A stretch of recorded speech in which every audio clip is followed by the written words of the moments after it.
Merci Père Riffard de nous recevoir chez vous, ici à Montreno. C'est ici que tout a commencé, notamment avec la création de cette association anticyclone pour accompagner les migrants. Vous l'avez écrit pour qui ce livre? Pas pour vous, j'imagine, c'est pour eux? C'est un livre un peu témoignage, je pense, à un moment où la présence des demandeurs d'asile est discutée. Et je crois que c'est pas fini.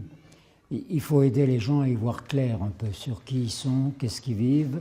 Est-ce qu'on est à même de les accueillir ou pas? Et en matière d'accueil des réfugiés, le père Riffard a un casier chargé, accusé de délit de solidarité, comme le rappelle son livre, pour avoir ouvert un peu trop grand les portes de son église. Au départ, moi, ce livre, j'aurais aimé qu'il s'appelle « Tous passeurs ». Alors, c'est un peu provoquant, parce qu'un passeur, ça n'a pas bonne réputation. Mais je crois qu'il y a une autre manière d'être passeur. Aider des gens de passer à une vie de misère, à une vie de bonheur, une vie plus réussie. S'ils fuient chez eux, c'est qu'il y a des problèmes réels. Cet accueil inconditionnel a été vu par certains comme un miracle, au point d'appeler leur enfant Béni Riffard.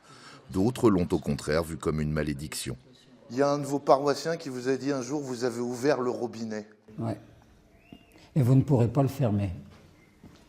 Sauf que ce n'est pas une affaire de robinet. Oui, avec ce livre, vous réglez un certain nombre de polémiques, vous répondez à un certain nombre d'interrogations. On va y revenir, mais avant ça, je vous propose de découvrir le parcours d'un réfugié syrien qui est arrivé il y a 2 ans à Saint-Étienne, qui s'appelle Ahmad. La devanture n'a pas encore été refaite et c'est une simple pancarte qui fait office d'enseigne. Mais pour Ahmad, c'est un jour très particulier, celui de l'ouverture de son restaurant. Le nom, Damas 42 000. Damas 42 000. Oui, Damas, mon ville. J'habite à Saint-Étienne, 42 000. Damas 42 000, c'est aussi l'histoire d'un parcours de 4000 km sur terre et sur mer. Un parcours qu'Ahmad a fait seul. Ce 9 octobre 2015, lorsqu'il arrive en gare de Château-Creux, il est l'un des 3 premiers réfugiés syriens accueillis officiellement dans la Loire. Merci aussi la ville de Saint-Étienne. 4 mois plus tard, ce sont sa femme Amani et ses 2 enfants qui le rejoignent via la Turquie. Aujourd'hui, Sally et Salem, 4 et 5 ans, vont à l'école en maternelle. Mais depuis, Célina, 10 mois, est venue agrandir la famille. Née ici, en France, elle pourra un jour en demander la nationalité. Si Ahmad n'oublie pas son pays et son rêve d'une Syrie libre, c'est donc ici qu'il a choisi de construire sa vie.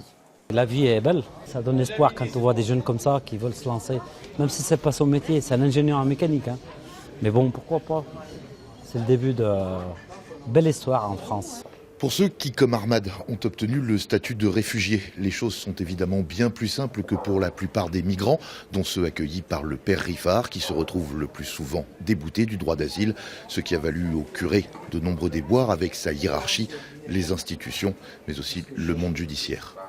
C'est pas un livre de polémique, mais devant des situations, quand on entend les jeunes qui en parlent, qui viennent demander de l'aide, on se rend compte que pour eux, l'accueil est difficile. Je ne veux pas accuser des personnes en particulier, mais je me dis l'accueil qui leur est fait n'est pas à la hauteur de ce que vivent la plupart de ces jeunes.